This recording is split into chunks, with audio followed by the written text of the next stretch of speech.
Yau dai kafin mu shiga da ku cikin shirin namu kai tsaye, muna so idan wannan shine farkon ziyartar ku wannan tasha ta mai albarka, ba tare da ɓata lokaci ba, kar ka manta ka danna mana subscribe, kana ka taɓa mana alama ta ƙararrawar sanarwa domin sake sanar da kai daɗaɗɗen shirye-shiryen mu da zarar mun ɗora. Sannan muna so ku biyo mu har ƙarshen wannan bidiyo domin sanin asalin rahoton da muke tafe da shi a safiyar yau dangane da jarumi nuhu da kuma jaruma wacce aka fi sani da radiya jibrin, wacce suka yi waƙar ce zadani na, wadda waƙar ta yi trending a 'yan kwanakin nan.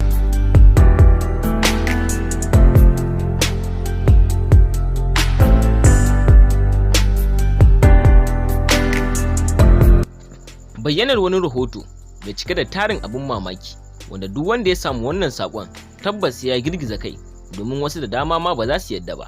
Sai dai mun ci nasara mun to muku da wannan cikakken bayani dangane da radiya jibrin da kuma jarumi wanda aka fi sani da sarki mai kano wato nuhu. Duk da cewa jarumi nuhu yana da 'ya'ya kuma sannan yana da aurensa, kuma shi babba ne a masana'antar shirya fina-finan Hausa ta Kannywood, kuma mutane da dama suna ganin girmansa. Jaruma ko kuma in ce muku wannan shahararriyar wato wadda aka fi sani da radiya jibrin ta fito fili ta furta wa jarumi sarki mai kano kalmar soyayya, duk da cewa ba kowa ne ya yarda da wannan rahoto ba, amma mu dai mun ci nasara mun to muku da shi.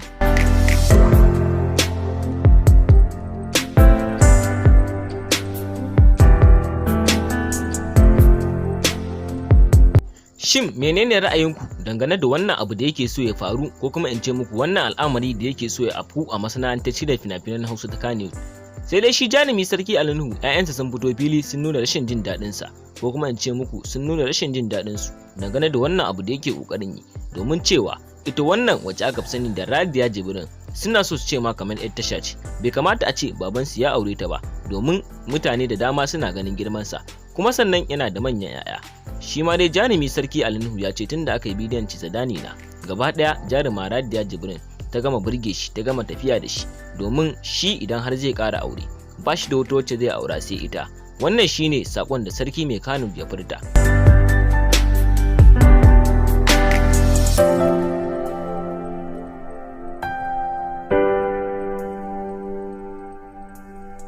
Wannan shine asalin rahoton da muka ci nasara muka to muku da shi a safiyar yau.